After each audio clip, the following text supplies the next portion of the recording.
Donc comment on le fait cet aligot au bras quoi?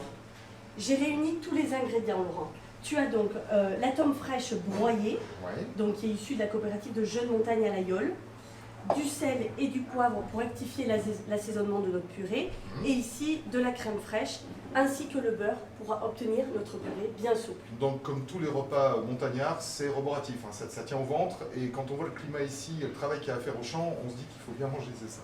Oui, en réalité, c'est important d'avoir une purée assez souple. Effectivement, elle est riche, mais en même temps, comme tu l'as dit, c'est bon, c'est comme ça qu'on fait de la bonne cuisine. Je vois pas d'ail dans les ingrédients. Alors moi, je l'ai fait pré-cuire avec l'eau de cuisson des pommes de terre. Ça permet d'avoir juste un petit goût subtil d'ail sans que tu le retrouves dans ton aligot. Donc ça, c'est le presse-purée de ton père. De mon père, exactement. Que tu vas lui piquer un jour ou l'autre parce que... En fait, tu me donneras peut-être un jour ou l'autre, mais pour l'instant encore. Alors d'habitude, on travaille des marmites un peu plus grandes. Je vais juste te mettre à contribution. Ah non, regarde. Et voilà, ça va tenir. Ouais, c'est bon. Très bien. On peut les mixer pour avoir une purée vraiment mais très ça, lisse. c'est pas pareil. Mais c'est quand même pas pareil. C'est pas gênant de retrouver dans notre aligot, quand on a une grille grossière, des petits morceaux de pommes de terre. On commence tout doucement. En fait, tous les trucs compliqués, c'est moi qui les fais, non? C'est ça. C'est ça. Tu mets le beurre avec, exactement, parce que comme ça, il va fondre avec les pommes de terre. On va juste éviter le gaspillage. Tourne encore un peu, Laurent. Ben, on est bien là. Voilà, et pour essuyer, regardez ce qu'on va faire. Je vais oh, c'est joli, c'est artistique quand même un petit peu. Trop. On dirait du givre. Quand je dis que c'est un plat qui est raccord avec le pays. Donc on a une purée, pour l'instant on a une purée, on est d'accord, c'est pas trop compliqué. Exactement.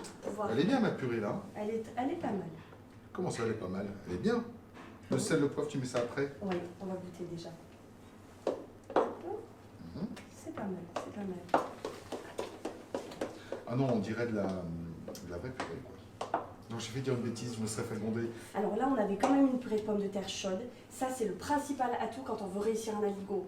Si on part d'une purée froide, on a quand même plus de chances de le louper. D'accord, parce que ça se rate. Ça peut se rater. Je te laisse mettre la tome, s'il te plaît. Je mets tout d'un coup? Non, mais un tout petit peu. On donnera un tour de main et ensuite. Comme ça? Ouais, c'est pas mal. Et il faut mouliner encore. Voilà. Et là, tu vas venir coiffer et poser la purée chaude sur comme le fromage. quand on incorpore des œufs en neige dans un gâteau au chocolat. C'est exactement ça. On a tout ce qu'il faut. On est bien là. Voilà, alors ça sert à rien de mettre trop de vitesse. Puisqu'en fait, on va laisser la chaleur se diffuser lentement. Plus tu vas mettre de la vitesse, plus tu vas donner de l'air à ta purée, on n'en a pas besoin. On va repartir chauffer un peu tout ça. Oui, vas-y. Voilà, et le poivre, non? Le poivre à la fin, quand le fromage aura bien fondu. D'accord. Fromage de Savoie, non? La tome fraîche de Savoie, ça marcherait? Je ne connais pas la tome fraîche de Savoie. Je ne connais pas la tome fraîche de Savoie. Bah, évidemment, on a un Aubrac, on dépend Savoie. Non, mais t'as raison, je plaisante, je plaisante. Ah, c'est complètement fascinant parce que ça va loin. Et mais t'as pas les bras assez longs. Donc le geste est très important. Hein. Exactement. Donc je regarde si tout va bien. Tout va bien. Exactement. J'en prends une grande quantité et alors moi ça fait pas tout à fait pareil. Ouais, tu as tourné. Et ben faut pas. Mais non, il ne faut pas. Il est réussi. Et ben allez, on va le manger dehors parce que dehors c'est joli.